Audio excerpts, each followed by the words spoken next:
సువార్త 2వ అధ్యాయము మొదటి 2 వచనాలు మనం మరలా చదువుకుందాం.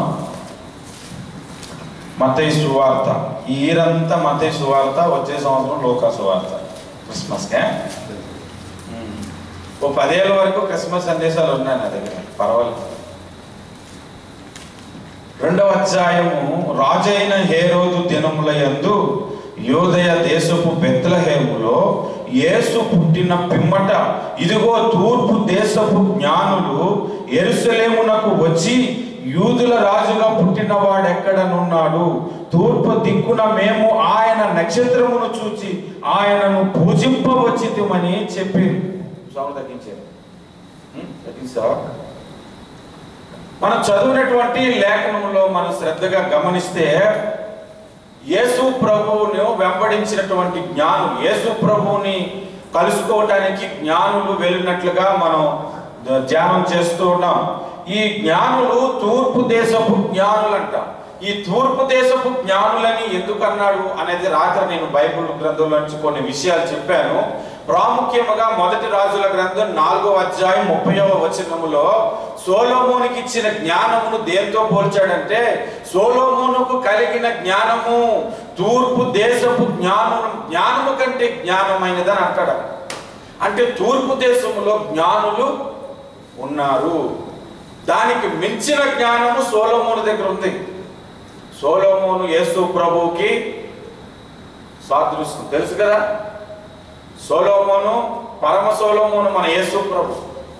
సొలొమోనుతో యేసు ప్రభు పోల్చుకున్నాడు. సొలొమోను కంటే జ్ఞానవంతుడు అంట దేవుడు యేసు ప్రభు. ఆ సొలొమోను జ్ఞానము తూర్పు దేశుల జ్ఞానము కంటే గొప్పది. ఈ తూర్పు దేశపు జ్ఞానులు పరమ సొలొమోను దగ్గరికి వచ్చారు. దేవునికి స్తోత్రం కలుగును గాక. హల్లెలూయా. వీరు యేసు ప్రభు దగ్గరికి వచ్చే విషయంలో 4 లేక 5 విషయాలు ఈ రాత్రికాల సమయంలో నేను చెబుతాను.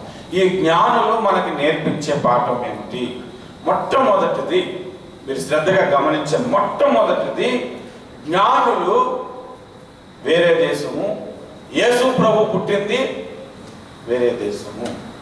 అంటే వేరే దేశము వ్యక్తులు, వేరే దేశములో ఉన్నటువంటి భక్తులు వేరే దేశంలో పుట్టిన దేవుని దగ్గరకు వెళ్ళారన్నమాట. నేను విశాఖపట్నంలో, తర్వాత నా దగ్గర ఒక పుస్తకం ఉందన్నమాట, ఆ అన్య మతాచారం సంఖ్యలని ఒక పుస్తకం నా దగ్గర ఉంది. ఆ పుస్తకాల్లో తర్వాత నేను కొన్ని సందర్భాలను చూశాను. అక్కడ ఏమని ఉంటుందంటే, విదేశీ మతం మనకొద్దు అని బోర్డులు పెట్టారు RSS. అనగా విదేశీ మతం మనకొద్దు అంటే ఈ క్రైస్తవులు విదేశీయులు, వీరు మతం మనకొద్దు, విదేశీ మతం మనకొద్దు అని బోర్డులు పెట్టి ఆ మతం పేరిట కొంతమంది క్రైస్తవులను చంపటం, సేవకులను చంపటం కూడా జరిగింది. ఎవరైనా యేసు ప్రభుని గురించి చెప్తే తీసుకొచ్చి వేరే దేశ దేవుడు మన దగ్గర చెప్తావేట్రా, నువ్వు మన దేశ దేవుడు ఉన్నారు కదా అని చాలా మంది మాట్లాడుతుంటారు కదా.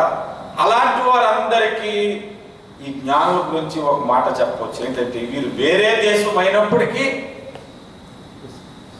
ఇజ్రాయేల్ దేశంలో పుట్టిన యేసు దగ్గరికి వచ్చారు. అందుకే వీరు నేర్పించే పాఠం ఏంటంటే, విదేశీ మతం మనకు వద్దు అనేది రద్దు చేసి యేసును ముద్దు పెట్టుకోమని చెప్తున్నారు. దేవునికి స్తోత్రం కలుగును గాక. హల్లెలూయా. విదేశీ మతం మనకు వద్దు అన్న ప్రతి ఒక్కరికి కూడా ఒకటి ఆలోచన నేను జ్ఞాపకం చేస్తున్నాను. మన భారతదేశంలో రైలు బండ్లు వేసింది విదేశీయులే. ఈ బ్రిటిష్ వాళ్ళు తీసుకొచ్చిన దేవుడిని మాకు చెప్తావేట్రా అని అంటారు కదా. మన భారతదేశంలో రైల్వే స్టేషన్లు నిర్మించింది, టెలిఫోన్ కమ్యూనికేషన్ నిర్మించింది అంతా బ్రిటిష్ వాళ్ళది. ఆ ట్రైన్ నేనెందుకు ఎక్కుతానురా అని ఎవడన్నా, వాళ్ళు కనిపెట్టిన బస్సులు నేనెందుకు ఎక్కుతానురా అని ఎవడన్నా, వాచెస్ కూడా కనిపెట్టింది వేరే దేశస్తులే, మన దేశంలో ఏం కనిపెట్టలేదు. ఎండను చూసి సాయంత్రం అవుతుంది పగలవుతుంది అనుకుంటారు. వేరే దేశం కూడా కనిపెట్టింది నేనెందుకు వేసుకుంటానురా అని ఎవడన్నాడు. నా దేశ పరువును నేను నిలబడతాను అని ఢిల్లీకి పార్లమెంట్కి వెళ్ళాల్సిన ఎమ్మెల్యే ఎంపీ ఎద్దుల బండి మీద వెళ్ళారు. అది మన ఇండియన్ టెక్నాలజీ. అదన్నీ వదిలేసి ట్రైన్లు వాడుకుంటున్నాం, సెల్ ఫోన్లు వాడుకుంటున్నాం, అన్నీ వాడేసుకుంటున్నాం. కానీ వేరే దేశపు దేవుడు మాకు వద్ద. మరి ఎన్ని మానేయాలి కదా? నీకు అంత దేశభక్తి ఉన్నప్పుడు అవన్నీ మానేయాలా లేదు? మెసేజ్ అంతా పూర్తిగా వినండి. అసలు యేసుప్రభు ఏ దేశపు దేవుడు కూడా చెప్తాను. దేవునికి స్తోత్రం, హల్లెలూయా. నేను ఒకరోజు మా ఫ్రెండ్ ఇంటికి ఫోన్ చేశాడు అనమాట. బాప్తిసం తీసుకోవటానికి సిద్ధంగా ఉన్నాడు. ఇండియాకి ఫోన్ చేసి వాళ్ళ నాన్నకి భయంతో చెప్తున్నా, నాన్న నీకు ఒక విషయం చెప్పాలి నాన్న, గోపడు కదా నాన్న. నేను పక్కనే ఉన్నాను. ఇద్దరం బ్యాంక్కి వెళ్ళాం, డబ్బులు ఇండియాకి పంపించామంట. మా శాలరీస్ పంపించిన తర్వాత నాన్న డబ్బులు తీసేసుకున్నాడు. బ్యాంకులో ఇస్తావు నాన్న. సరే నేను బ్యాంకులో తీసుకుంటానని చెప్పాడు. చెప్పిన తర్వాత నాన్న నేను సింగపూర్ వచ్చాక యేసుప్రభుని తెలుసుకున్నాను నాన్న, మరి నేను బాప్టిజం తీసుకోనుకుంటే, అరే నువ్వు అలాంటి పొరపాటు పనులు చేయకు, నీకు పెళ్లి జరుగుతూ, నువ్వు అలాంటి పనులు చేస్తే నేను ఊర్లోకి ఎవరు రానవద్దు. అయినా దేశం కానీ దేశం దేవుడు నమ్ముకోవడం ఏంట్రా, నీకేమో బుర్రందా బుద్ధుందా అన్నాడు. సరే నాన్న నువ్వు కోపం ఉన్న తర్వాత మాట్లాడుతానని పెట్టేశాడు. ఆ తర్వాత నాకు చెప్తున్నాడు అన్నమాట. చెప్తే దేశం రావచ్చు, దేశం డబ్బులు మాత్రం ఇండియాకి పంపించుకోవచ్చు, దేశంలో సంపాదించిన డబ్బు మాత్రం తినొచ్చు, కానీ దేశంలో అన్ని దేశాలు రక్షించడానికి పుట్టిన వాడిని నమ్ముకుంటే మాత్రం వద్దా? అందుకనే యేసు ప్రభు జన్మమును గురించి జ్ఞానుల సంగతి ముందు తీసుకొచ్చి ఎందుకు పెట్టాడంటే, అన్ని దేశాలకు సంబంధించిన దేవునికి స్తోత్రం, హల్లెలూయా. అది ఈ జ్ఞానుల దగ్గర ప్రాముఖ్యముగా మనం మొట్టమొదటిగా నేర్చుకోవలసింది. రెండవ విషయాన్ని మీకు జ్ఞాపకం చేస్తున్నాను. వేరే దేశములో పుట్టిన యేసు ప్రభువుని వీళ్ళు స్వదేశమందు తెలుసుకున్నారు. ఎక్కడ తెలుసుకున్నారు? స్వదేశమందు తెలుసుకున్నారు. ఎలా తెలుసుకున్నారు? ఈ జ్ఞానులకు ఎవరు చెప్పారు? ఈ జ్ఞానులకు యేసు ప్రభు పుట్టాడు అనే సంగతిని నక్షత్రం తెలియపరిచింది. నక్షత్రం పుడితే యేసు ప్రభు పుట్టాడనే సంగతిని జ్ఞానులకు ఎలా తెలుసు? రెండు ఆప్షన్స్ ఉన్నాయి. ఒకటి, ఎవరైనా శాస్త్రం ఎరిగిన వారు వాళ్ళకి చెప్పుండాలి, ఒకానొక కాలంలో ఒక నక్షత్రం వస్తుంది, చాలా వింతగా ఉంటుంది, విచిత్రంగా ఉంటుంది, ఆ నక్షత్రము కనబడగానే యూదా దేశంలో రక్షకుడు పుట్టాడనే సంగతి మీరు గ్రహించండి అని ఎవరైనా చెప్పుండాలి. రెండో ఆప్షన్, వారు మత గ్రంథాలలో ఆ సంగతులు రాసుంటారు. అవునా? ఇప్పుడు మనము కూడా యేసు ప్రభువుని ప్రకటిస్తున్నాము అంటే మనకి ఇంతకు ముందు చెప్పారు కాబట్టి మనం చెబుతున్నాం. అది తెలుసుకొని కొంతమంది జ్ఞానులు రక్షించబడుతున్నారు. లేదా మన మత గ్రంథాలలోనైనా యేసు ప్రభువుని గురించి ఉండాలి. అది పాయింట్. మన మత గ్రంథాలలో కూడా యేసు ప్రభువుని గురించి ఉంది, రాయబడి ఉందని నేను పబ్లిక్ మీటింగ్ మనం పెట్టుకున్న మీటింగ్లోనే కొన్ని విషయాలు చెప్పాను. యేసు ప్రభువు ఒక కన్యకు పుడుతున్నాడని పురాణాల్లో రాయబడి ఉంది, వేదాల్లో కూడా రాయబడి ఉంది. యేసు కన్యకు పుడుతున్నాడట. ఓం శ్రీ కన్యసుతాయ నమః అని రాయబడి ఉంది. ఒక కన్యకకు ఒక పురుషుడు పుడుతున్నాడని ఈ సామవేదములో ఈ పూజలు చేసే ఒక పుస్తకం ఉంటుంది, సహస్రనామాల పుస్తకం. అందులో మొట్టమొదటి నామమే అది. ఈ 5వ 10వ ఆఖరిదో 100దో కూడా కాదు. అది మొట్టమొదటిదే. ఫస్ట్ పేజీ తిరగవేసిన వెంటనే ఫస్ట్ మాటే ఓం శ్రీ కన్యసుతాయ నమః అనే మాట. నేను ఇదివరకు చాలాసార్లు చెప్పాను. ఓం శ్రీ నారాయణ నమః అని కూడా ఉంటాను. నారాయణ, నార అంటే జలములు, ఆయన అంటే ఒక వ్యక్తి, జలముల మీద ఉన్న వ్యక్తి. ఆదికాండం 1వ అధ్యాయం 3వ వచనములో దేవుని ఆత్మ అగాధ జలముల మీద అల్లాడుచుండెనను. మత్తయి సువార్త 14వ అధ్యాయంలో నీటి మీద యేసు ప్రభు నడుచుకుంటూ వచ్చాడు. ఆయన ఓం శ్రీ నారాయణ నమః అని ఆయనకు అన్నారు. నీటి మీద నడిచిన వాడని అర్థం, పంచ గాయాలు నొందుతాడని అర్థం. ఆయన గురించి బైబిల్ గ్రంథంలో అనేక సంగతులు ఉన్నాయి. అగ్ని దేవుడని రాయబడి ఉంది, వాయు దేవుడని రాయబడి ఉంది. పరిశుద్ధాత్మను దేంతో పోల్చారు చెప్పండి? వాయువుతో పోల్చారా లేదా? అగ్ని దేవుడని రాయబడి ఉంది. అగ్ని, నేను దహించు అగ్ని అయి ఉన్నానని అన్నాడు. ఇవన్నీ వేదాలలో యేసు ప్రభువును గురించి రాయబడి ఉన్నాయి. వేదాలలో ఉన్న ప్రకారంగా మనం ప్రకటిస్తుంటే ఆ యేసు ప్రభువుని నమ్ముకుంటుంటే కొంతమంది అంటారు విదేశీ మతం మనకు వద్దు అంటారు. మరి ఏ దేశం ఏగినా ఎందుకు ఆయుడినా పొగడరా నీ తల్లి భూమి భారతిని అన్నట్టు మరి వేరే దేశంలో మన దేశం గురించి ఎందుకు చెప్పడం? ఎందుకంటే మన దేశ సంస్కృతి అంత గొప్పది. ప్రపంచం మొత్తం అంతా తిరగండి, మన భారతదేశంలో ఉన్నటువంటి ఆచారాలు సంస్కృతి ఇంకెక్కడ దొరకదు. అంత గొప్పది, మేలైనది మన భారతదేశం. గర్వంగా చెప్పుకోవాలి ఆ మాట. అది ఇతర దేశాలకు కూడా ఎందుకు చెప్పాలి అంటే మన సంస్కృతి గొప్పది కాబట్టి. మరి మన సంస్కృతి గొప్పదైతే చెప్పడానికి మరి గొప్ప దేవుడిని మరి ఇంకెంతగా చెప్పాలి? మూలకి వెళ్ళి చెప్పాలి. హల్లెలూయా, హల్లెలూయా. ఈ జ్ఞానులు మనకి నేర్పిస్తున్న రెండవ పాఠం, స్వదేశమందే ఆ దేవుడిని మనం తెలుసుకోవచ్చు. ఆ దేవుడిని మనం తెలుసుకోవచ్చు. ఈ భూమి మీద రాయబడిన మత గ్రంథాల అన్ని గ్రంథాలలో యేసుని గురించి ఉంది, యేసు నామమును గురించి ఉంది, యేసు శిలువ మరణమును గురించి ఉంది. కాబట్టి ఈ జ్ఞానుల దగ్గర రెండు విషయాలు నేర్చుకోవచ్చు. విదేశీ దేవుడని యేసుని అనద్దు. రెండవది, ఆ దేవుని గురించి మన దేశంలోనే రాయబడి ఉంది. చాలా కాలం క్రిందట ఒక అతను అన్నాడు, యేసు ప్రభువు మహాత్మా గాంధీ ఒకటేనన్నా. మీరు ఎప్పుడైనా పోలీస్ స్టేషన్కి వెళ్ళి చూడండి, యేసు ప్రభు ఫోటో ఉంటుంది, మహాత్మా గాంధీ ఫోటో కూడా అక్కడ ఉంటుందని చెప్పారన్నమాట.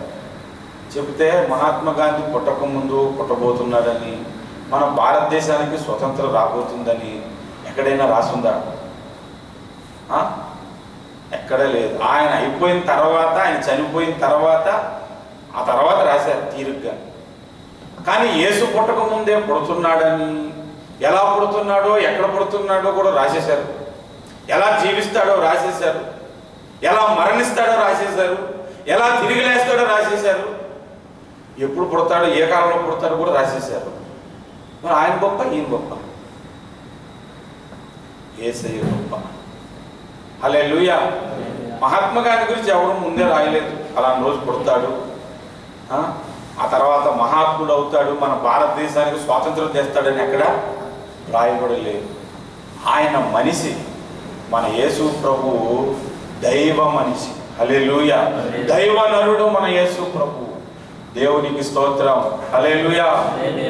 ఓసారి కొంతమంది మాట్లాడుతుంటారు, మీరే రాసేసుకున్నారని ఆయన పుడతాడని, ఆ తర్వాత పుట్టెను అని మీరే రాసేసుకున్నారు. మీరేమో పుట్టబోతున్నాడని రాసుకున్నారు, కొద్ది కాలం తర్వాత పుట్టేసును అని కూడా రాసేసుకున్నారు.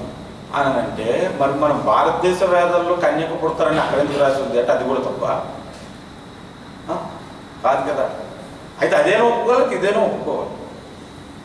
నేను రెండు ఒప్పుకొని దేవుని వాక్యాన్ని ప్రకటిస్తున్నాను. దేవునికి స్తోత్రం. మూడవ విషయం ఈ జ్ఞానుల దగ్గర మనం నేర్చుకోవాల్సింది, ఈ జ్ఞానులు యేసు ప్రభువు పుట్టే దేశం పేరు కూడా తెలుసు. యోధా దేశంలో యేసు ప్రభు పుడతాడని తెలుసు. కాబట్టి హేరోదు రాజు దగ్గరకు వచ్చినప్పుడు యూదులకు రాజుగా పుట్టినవాడెక్కడా అనే మాటను మెన్షన్ చేశారు. అంటే యూదులకు రాజుగా పుట్టేవాడు యోధా దేశంలోని పుడతాడని సంగతి వీళ్ళకి తెలుసు. తెలిసిన నక్షత్రాన్ని ఎందుకు ఫాలో అయ్యారు? ఇది నా పాయింట్. ఆ సంగతి తెలుసు కదా. ఇప్పుడు మీతో పాటు ఎవరైనా ఒక వ్యక్తి ఉన్నారు, ముస్తాఫా వెళ్ళాలి. ముస్తాఫా వెళ్ళటం నీకు తెలుసు, తెలిసి కూడా నన్ను ముస్తాఫా తీసుకెళ్ళాలని పక్కన్నాడు. ఎందుకంటే నీకు తెలుసు కదా, నీకు వెళ్ళటం తెలుసు, ఎలా వెళ్ళడం తెలుసు, ట్యాక్సీలో వెళ్ళడం తెలుసు, ట్రైన్లో వెళ్ళటం తెలుసు, నడుచుకుంటూ కూడా వెళ్ళటం తెలుసు. తెలిసినప్పుడు ఇంకొకటి సహాయం నువ్వు కోరు, ఇంకొకటి సహాయం కొరకు నీవు ఎదురు చూడు. యేసు యూదా దేశంలో పుడతాడన్న సంగతిని మీరు తెలుసుకున్నప్పుడు మరి నక్షత్రాన్ని ఎందుకు వెంబడించారు? అక్కడ మనకి నేర్పిస్తున్న పాఠం ఏంటంటే, యేసు ప్రభు మార్గం అనే సంగతి మనకు తెలుసు. మనకి ఈ సంగతి తెలిసిపోయింది కదా అని దేవుని మందిరానికి రావటం మానేసి, ఈ సంగతి తెలిసిపోయింది కదా అని సంఘ కాపరిని అనుసరించడం మానేసి, ఈ సంగతి మనకు తెలిసిపోయింది కదా అని వాక్యం తెలిసేవాడు బోధిస్తుడు నాకు అవసరం లేదు, యేసు ప్రభు దేవుడి సంగతి నాకు తెలుసులే అని నువ్వు ఉండిపోకుండా ఉండటానికి, నిన్ను సంపూర్ణమైన మార్గంలో నడిపించడానికి నక్షత్రాలను దేవుడు పెట్టాడు. ఆ నక్షత్రాలే సేవకులు, ఆ నక్షత్రాలే సువార్థికులు, ఆ నక్షత్రాలే వాక్యమును బోధించేవారు. నేను మొట్టమొదటి మెసేజ్లో చెప్పాను, నీకు కనిపిస్తున్న 7 నక్షత్రములు 7 సంఘములకు దూతలు అని ప్రకటన గ్రంథం 1వ అధ్యాయంలో ఉంది. ఫిలిప్పీ పత్రిక 2వ అధ్యాయంలో అటువంటి వంకర జనాంగము మధ్య జీవవాక్యమును పట్టుకొని బోధించుచున్న జ్యోతుల వలె మీరున్నారని అంటారు. అసలు బోధకుల్లో ఎవరైనా తప్పిపోతే యోధా పత్రిక ఏముందో తెలుసా? యోధా పత్రిక బోధకుల గురించి వ్రాయబడింది. మీరు చదువుకోరండి. మనకు అప్పగింపబడిన ఒక్క బోధ నిమిత్తమే మీరు పోరాడవలసి ఉన్నదని రాయవలసి వచ్చిన అంటాడు 3వ వచనం. అంటే బోధకుల గురించి రాస్తూ ఆ పత్రిక అంతా మీరు చదివితే త్రోవ తప్పి తిరుగు చుక్కల వలె మీరున్నారంట. అంటే ఒక బోధకుడు ఏం చేయడు? త్రోవ తప్పి తిరుగుతున్నాడు. అంటే త్రోవలో ఉండి తిరిగే సేవకులు ఉన్నారు, త్రోవ తప్పి తిరిగిపోయే సేవకులు కూడా ఉన్నారు. ఇక్కడ మనకు కనిపిస్తున్నటువంటి నక్షత్రం త్రోవ తప్పిపోయిన నక్షత్రం కాదు. మనం వెంబడించవలసిన నక్షత్రం త్రోవ తప్పిపోయిన నక్షత్రం కాదు. ఒకసారి ఒక వ్యక్తి అన్నాడు, కేవలం తెలుసు కదన్నా, అంత పెద్ద సేవకుడు ఆయన పడిపోయాడు. మనం అన్నట్టు ఆయన అంటే అసలు ఆ త్రోవ తప్పిపోయాడు కాబట్టి దాన్ని వెంబడించకూడదు. దేన్ని వెంబడించాలి? యేసును వెంబడించాలి. యేసులో స్థిరంగా ఉన్నవాడిని వెంబడించాలి. అపోస్తలుడైన పౌలు 1 కొరింథీ పత్రిక 11వ అధ్యాయం 1వ వచనములో ఒక మాట అన్నాడు. పౌలు ఏమన్నాడంటే, నేను దేవుని పోలి నడుచుకున్న ప్రకారము మీరు నన్ను పోలి నడుచుకును అన్నాడు. ఈ మాటకి చాలా మంది అర్థం ఏమని తీశారంటే, సేవకుని మనం పోలి నడుచుకోవాలి అని తీశారు. కాదు కాదు, ఆ మాటకు అర్థం అది కాదు. పౌలు చెప్పే ఉద్దేశంలోని అర్థం ఏంటో తెలుసా?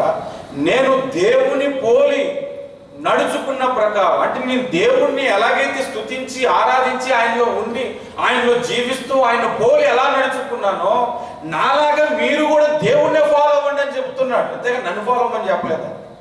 అర్థమైందా? ఈ వచనాన్ని చూపించి సేవకులు చాలామంది నన్ను వెంబడించాలి మీరు అని చెప్తున్నారు.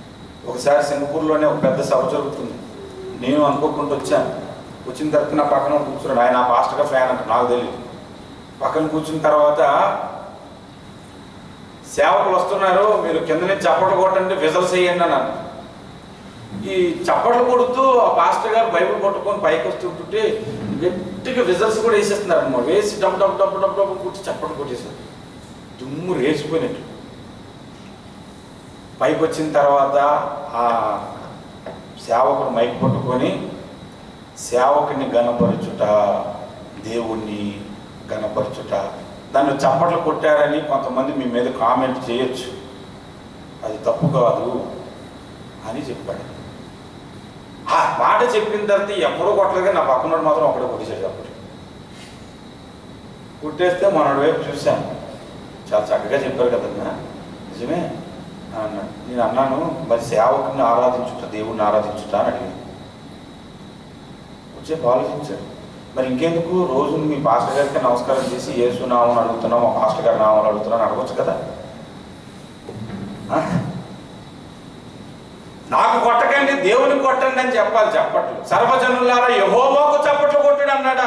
సర్వజనులారా పాస్టర్లకు చప్పట్లు కొట్టుడు అన్నాడు? చెప్పండి మీరు. ఎప్పుడైనా చప్పట్లు కొట్టిస్తే నేను మాత్రం దేవునికి మహిమ కలిగినట్టు దేవునికి కొట్టండి అని చెప్పి పాస్టర్ గారు పిలుస్తాను. సేవకుల్ని గణపరచాలి, కాదనటం లేదు. బాగుగా వాక్యము చెప్పువాడికి 2 సన్మానం చేయమని చెప్పాడు, తప్పు కాదు.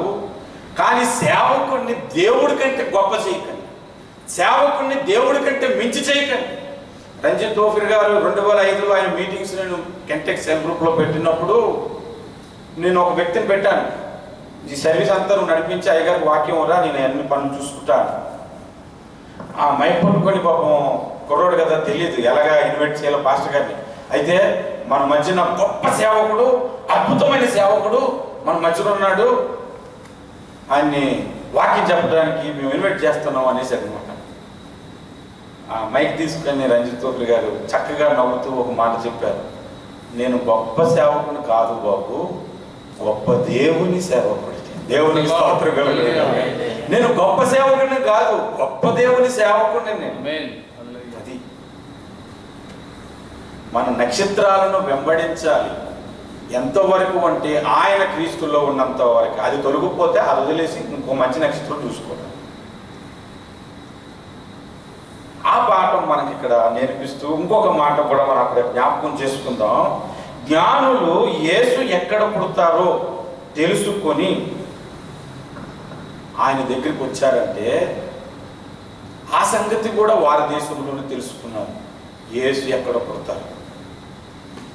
మన భారతదేశంలో శుక్ల యజుర్వేదములో మీరు ఎప్పుడైనా ఇండియా వెళ్ళి కొనుక్కోనండి, 23వ అధ్యాయము 59, 60 మంత్రాలలో భూమధ్యపురమందు రక్షకుడు పుట్టబోతున్నాడని రాయబడి ఉంది. భువనశ్యనాభిం అని ఉంటుంది. అప్పుడు భూమధ్యపురమందు అంటే మన భారతదేశానికి నడిబొడ్డు ఎత్తుక్కున్నారు ఆ రోజుల్లో. భూమంతడికి నడిబొడ్డు ఎక్కడంటే ఇజ్రాయేలీల దేశం. ఆ దేశంలో పుట్టిన దేవుని కొరకు మన భారతదేశంలో ఎలా రాయబడి ఉంది, ఆ దేశంలో పుట్టిన దేవుని కొరకు ఈజిప్ట్ పురాణాల్లో ఎలా రాయబడి ఉంది, ఆ దేశంలో పుట్టిన యేసు కొరకు ఖురాన్లో ఎలా రాయబడి ఉంది, అన్ని మత గ్రంథాల్లో యేసు ప్రభువుని గురించి ఎలా రాయబడి ఉంది. ఈ పాఠం ఏం నేర్పిస్తుందంటే, నువ్వు ఏ దేశంలో పుట్టినా నిన్ను రక్షించే దేవుణ్ణి వెతికి అక్కడికి నువ్వు ప్రయాణం చేసి రమ్మని పిలుస్తుంది. హల్లెలూయా. అంటే ఇప్పుడు మనందరం ఎక్కడికి వెళ్ళాలి చెప్పండి. ఇప్పుడు యేసు ప్రభు ఎక్కడ పుట్టాడు? ఇజ్రాయెల్లో పుట్టాడు. ఇప్పుడు మనం ఎక్కడికి వెళ్ళాలి? మన టాపిక్ అయితే అదే కదా. చాలా మంది ఒక్కసారి లైఫ్లో ప్రభువుని నమ్ముకునేందుకు ఒక్కసారి నువ్వు ఇజ్రాయెల్ వెళ్ళాలి కదా. పుణ్యం.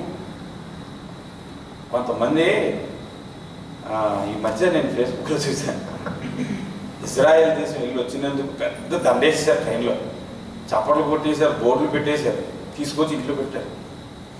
పెట్టిన తర్వాత అక్కడి నుంచి యోర్దాను నీళ్ళు తీసుకొచ్చారు. అట్లా అందరి మీద జల్లించుకోవడానికి వస్తున్నారు ఆడవాళ్ళు, ఊళ్ళో అందరూ. మరి అది జల్లు కొట్టి ఏమవుతుందో మరి నాకు తెలియదు. వాళ్ళకి జ్ఞానం లేదు, ఈయనకైనా జ్ఞానం ఉండాలి. ఈ మధ్యకాలంలో మన క్రైస్తవులు కదా ఒక శబరిమల అయిపోయింది. మా సంఘానికి మీరు వస్తే సంవత్సరంలో ఒక బ్యాచ్ని మేము ఇజ్రాయెల్ దేశం తీసుకెళ్తాం, అయితే ఈ నెంబర్ అయిపోతే బెటర్ ఏమో అని వచ్చేస్తారని. యేసు ఇజ్రాయెల్లో పుట్టాడు కాబట్టి అప్పుడు యేసుప్రభు అక్కడ ఉన్నాడు కాబట్టి జ్ఞానులు వెళ్ళారు. ఇప్పుడు యేసుప్రభు ఎక్కడ ఉన్నాడు? పారమయ్య యెరూషలేములో ఉన్నాడు. దేవునికి స్తోత్రం కలుగును. నువ్వు ఏ దేశంలో పుట్టినా అక్కడికి ప్రయాణం చేయాలి. దేవునికి స్తోత్రం కలుగును గాక. నువ్వు ఆఫ్రికాలో పుట్టు, అమెరికాలో పుట్టు, ఇండియాలో పుట్టు, పాకిస్తాన్లో పుట్టు, ఎక్కడైనా పుట్టు, నీ ప్రయాణం అక్కడికి వెళ్ళాలి.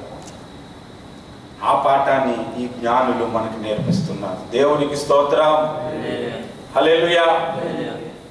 ఇంకొక పాయింట్ కూడా మనం అందులో నుంచి జ్ఞాపకం చేసుకుందాం. జ్ఞానులు యేసు ప్రభువుని దేవుడని గుర్తించారు. కారణం ఎలాగంటే, యోధా దేశంలో ఒక ఆయన పుడుతున్నాడు, అతడు ఇశ్రాయేలీయులకు రాజు. వీరు యెరూషలేముకు వచ్చిన తర్వాత మీరు 2వ అధ్యాయం 1వ వచనం చదవండి. రాజైన హేరోదు దినములలో అని ఉంటారు. ఆల్రెడీ ఒక రాజు అక్కడ ఉన్నప్పుడు ఆ రాజును మానేసి యేసు రాజు దగ్గరికి ఎందుకు వచ్చారు వీళ్ళు? వాళ్ళ కాన్సెప్ట్ ఏంటి? యూదులకు ఒక రాజు దేవుడు. అక్కడ ఆల్రెడీ ఒక రాజు ఉన్నాడు. అంతకు ముందున్నటువంటి రాజును దేవుడిగా ఎందుకు భావించలేదు? యూదుల రాజుగా పుట్టినవాడు ఎక్కడని అడిగారు. మళ్ళీ ఆ రాజు దగ్గరికి వెళ్ళి ఎందుకు ఇక్కడ ఈ పాయింట్ నేను చెప్తున్నానంటే, దేవుడు లాంటి దేవుడు చాలామంది ఉన్నారు.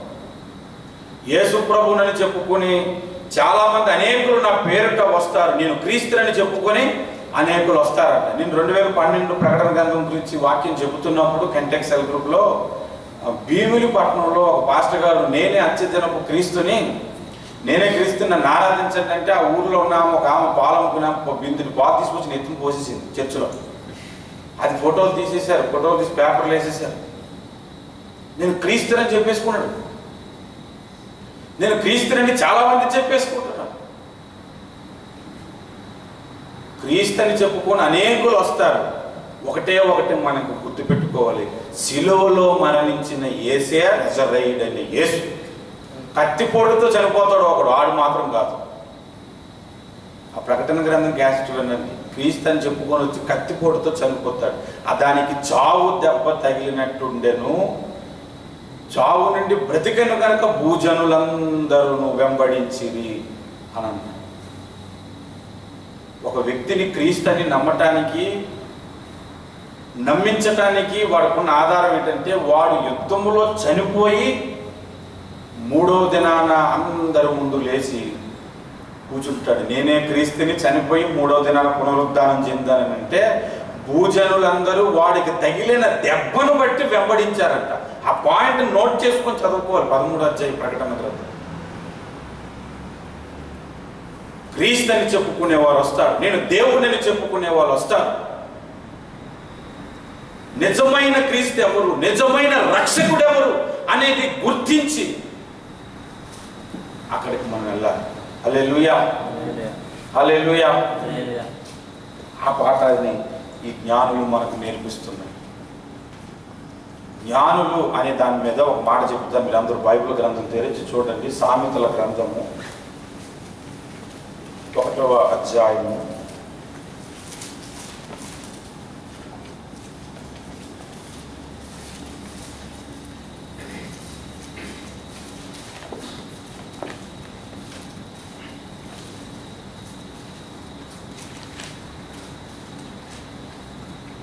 32.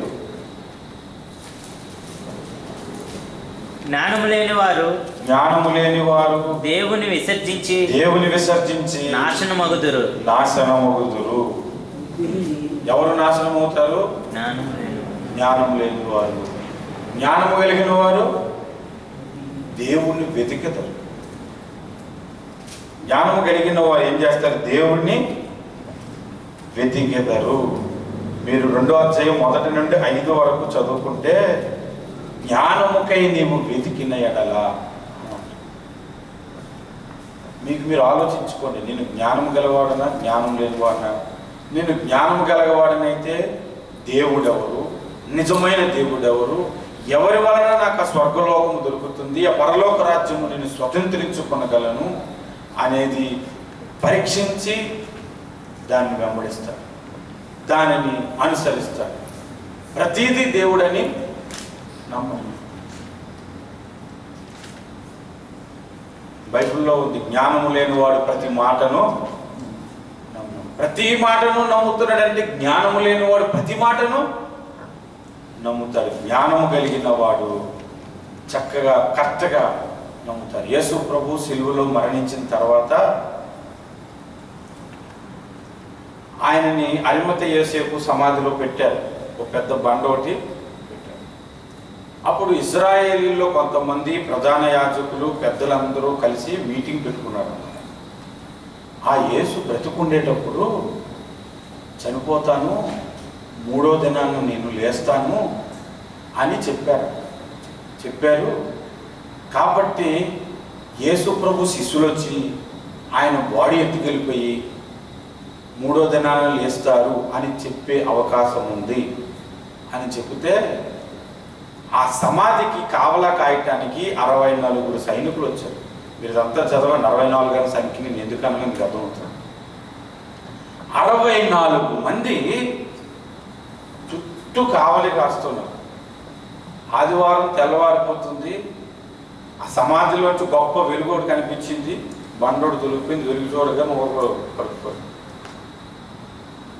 యేసు ప్రభు మృతుల్లో నుంచి బయటకు వచ్చి ఈ సంగతి వెంటనే రోమా సామ్రాజ్యానికి గవర్నమెంట్కి చెప్పారు. అయ్యా మేము చూస్తుండగానే ఆయన 3వ దినాలు ఇచ్చింటే మీరందరూ ఏం చేస్తారంటే మీరందరినీ మీరు నిద్రపోతూ ఉండగా శిష్యులు వచ్చి ఎత్తుకి వెళ్ళిపోయారని చెప్పమన్నారు. ఆ 64 మందిని కూడా ఒక్కొక్కరిని పిలిచెడితే నువ్వు చూసి చెప్పు కదా వీళ్ళందరికీ మేము నిద్రపోయామండి 64 మందిను. యేసు ప్రభు శిష్యులు వచ్చి ఆయన్ని ఎత్తుకొని వెళ్ళిపోయారు. ఆ తర్వాత ఇంకొకడు నువ్వు చెప్పరా అంతా అయిపోయిన తర్వాత ఒకటి అడిగాడంట. అందరూ నిద్రపోతే యేసు ప్రభు శిష్యులు వచ్చి ఎత్తుకెళ్ళిపోయిన సంగతి ఎవరో చెప్పాడు. అందరూ నిద్రపోతే అంటే ఎవడో ఒకడు మెలుగుగా ఉండాలి కదా, మరి మెలుగుకుంటూ నువ్వు ఎందుకు ఆపలేదు అని అనాలి కదా.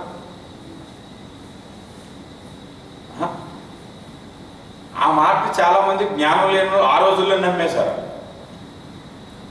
యేసు లేచిన తర్వాత 40 దినాలు ఇంచుమించు 500 మందికి ప్రత్యక్షమై కనబడి మాట్లాడి అందరూ చూస్తుంటుండగా ఒలీవల కొండ మీద ఆయన దగ్గరికి ఒక మేఘం వచ్చి అలా ఆగింది. కుర్చీ ఎక్కి కూర్చున్నట్లుగా మేఘం మీద కూర్చున్నాడు. మేఘం మీద కూర్చుంటే మేఘంతో పాటు వెళ్ళిపోయాడు. అలా వెళ్ళిపోయాడు ఆకాశంలోంచి పరలోకానికి. వెళ్ళిపోతుంటుంటే ఇలా చూసుకుంటుంటారు మాట అందరూ. ఉండిపోతే పక్క నుంచి దేవదూత తెచ్చారు. ఏట్రా బాబు చూస్తున్నారు, ఈయన ఎలాగే వెళ్ళాడో అలాగే వస్తాడు అని చెప్పారు. అపోస్తుల కార్యాలు 1వ అధ్యాయం. అలా అందరికీ కనిపించి ఆయన ఆరోహణం అయిపోతే ఆయనంట శిష్యులు ఎత్తుకొని వెళ్ళిపోయారని చెప్పమన్నారంట. జ్ఞానం కలిగిన వాడైతే అది నమ్ముతాడా?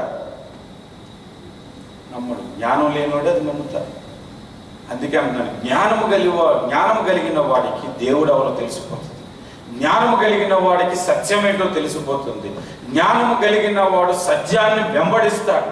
జ్ఞానము కలిగిన వాడు వాస్తవం మీద ఆధారపడి ఉంటాడు. ఇతడు నా బంధువు కాబట్టి ఇతడు తప్పు చేసినా నేను చేయాలని అనుకోడు. ఇతడు మా రిలేటివ్ కాబట్టి నేను ఏదైనా చేయాలని అనుకోడు. జ్ఞానము కలిగిన వాడు సత్యాన్ని వెంబడిస్తాడు. జ్ఞానము కలిగిన వాడు సత్యాన్ని ప్రకటిస్తున్న వాడిని వెంబడిస్తాడు. సత్య దేవుణ్ణి వెంబడిస్తాడు. ఆ జ్ఞానవంతులుగా మీరు ఉండాలని నేను ఆశిస్తున్నాను. ఈ వాక్యాన్ని మీ ముందుకు తీసుకొస్తున్నాను. దేవుని వాక్యమును దీవించి ఆశీర్వదించునుగాక. అలాగే కళ్ళు మూసుకుని చిన్న ప్రార్థన వాక్యం నిమిత్తం ప్రార్థన చేసుకున్నాం. వాక్యం నిమిత్తం ప్రార్థన చేసుకున్నాం. కృప కలిగిన మా తండ్రి, సర్వాధికారి, శక్తిమంతుడా, బలవంతుడా, అద్వితీయ సత్యదేవుడా, సకల మత గ్రంథములలో నీ కొరకు ముందుగా భక్తులను ఋషులను ప్రేరేపించి రాయించుకుని ఆఖరున ప్రత్యక్షమయ్యో నీ నిజత్వమును గుర్తించే కన్నులు వీరందరికీ దయచే. జ్ఞానికి కన్నులు తల లోపల ఉండునని సామెతల గ్రంథం చెబుతుంది.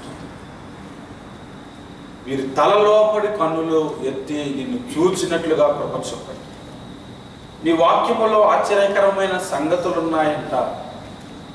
అవి చూచినట్లు నా కన్నులు తెరువమని దావీదు ప్రార్థన చేశాడు. ప్రభువా, ఆ సత్యాలను గ్రహించినట్లుగా వీరి తలలోపడి కన్నులను తెరవండి. వీరి మనోనేత్రములను తెరవండి. సత్యాన్ని గుర్తించి సత్యమును వెంబడించటానికి సహాయం చేయండి. నిత్య దేవుడైన నిన్ను అనుసరించటానికి కృప చూపండి. యేసు నామమున ప్రార్థిస్తున్నాము తండ్రి. ఆమేన్. ఆమేన్.